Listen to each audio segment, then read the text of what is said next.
Allô Lucie, what's up? Non, moi j'étais en train de me perdre sur les réseaux sociaux là. Ouais, je sais pas ce que je ferais sans mon portable.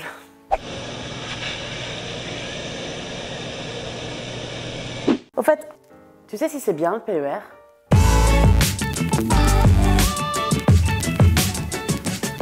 Trésor, papa veut ouvrir un PER.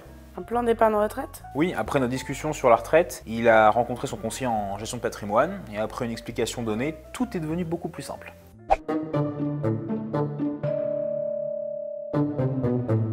Il m'avait dit qu'il croyait pas dans les produits retraite parce que la seule possibilité offerte c'était une sortie en rente. Et bien maintenant avec le PER, il est possible de sortir en capital.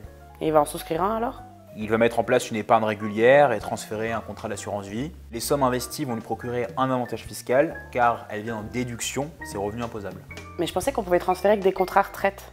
Ou qu'ils étaient souscrits à titre individuel ou dans le cadre de l'entreprise. Bien sûr, oui, on peut transférer ce type de contrat. Mais ces transferts n'entraînent pas de déduction fiscale. Seuls les versements personnels permettent une déduction fiscale. Et comme papa a moins de 57 ans et que son contrat a plus de 8 ans, en fait, il va racheter son contrat d'assurance vie. Il bénéficiera de l'abattement fiscal sur les plus-values générées par son contrat d'assurance vie et profitera des mesures transitoires en investissant sur son PER.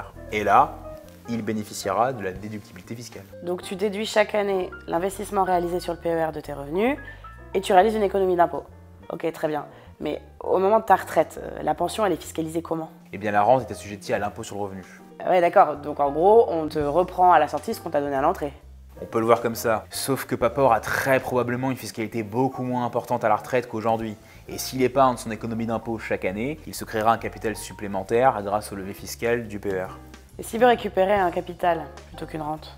Et bien pour la sortie en capital, les plus-values réalisées sur le PER seront fiscalisées au taux de 30%, alors que le capital sera taxé au barème progressif de l'impôt sur le revenu. Et toi, t'en penses quoi du PER? On a souvent mis en opposition assurance vie et épargne retraite. Ce match est pour l'instant gagné par l'assurance vie. Si tu as un objectif de création du capital ou de transmission, l'assurance vie reste la plus adaptée. En revanche, si tu as un objectif de revenu complémentaire, là, le PER prend tout son sens et peut te permettre d'augmenter tes revenus à la retraite. Et ton père, il pourra déclencher sa rente quand? Soit à la liquidation d'un des régimes obligatoires, soit à 62 ans. Et après, Sacha est complètement parti en vrille. Je suis ton PER. N'importe quoi.